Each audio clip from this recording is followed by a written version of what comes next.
So what we're going to do now is our first project, and we're going to use a watercolor painting.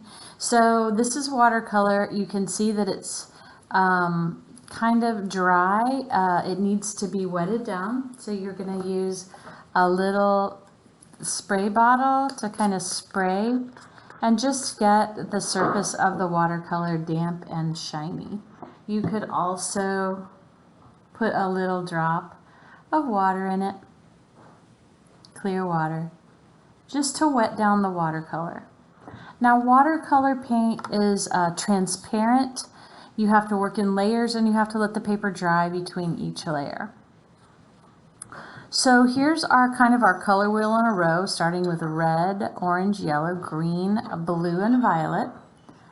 And so I want you to pick colors that are beside each other in the color wheel, and those are called analogous colors.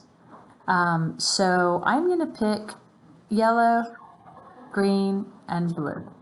So I'm going to start out with my green and my yellow. The first thing I want to do is I want to show you about the brush. So when you're using the brush in watercolor, you're going to make sure the brush stays on its little end, okay? You never want to dig out the watercolor.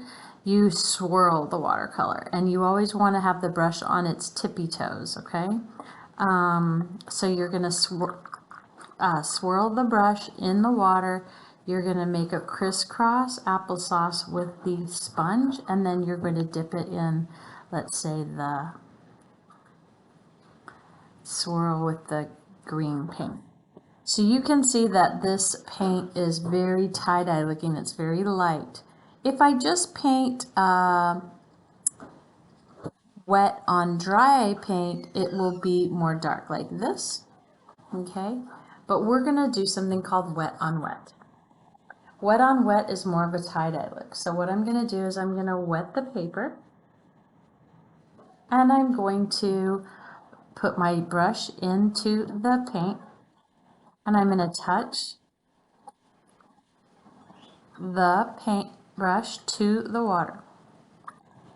You can use, I'm going to use yellow and I'm going to use green. I want a very light color for this watercolor paint. So I'm going to go over here. When you're doing watercolor, you do not want to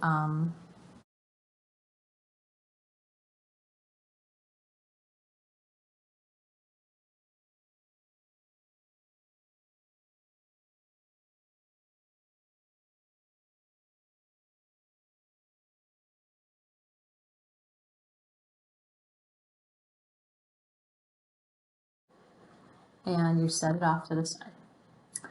Now what I'm going to do is I'm going to create a template. I'm going to use a piece of cardboard, and I just thought I really liked this leaf. I don't want you to make your template too small or too large. A template is like a stencil, a cutout, or it's something that is recognizable, just the outline. So there's going to be no details inside. So I noticed this has a stem inside and one little leaf in the middle, and then leaves coming off each side. So I'm going to make it this big, and I'm going to fill the whole area, okay?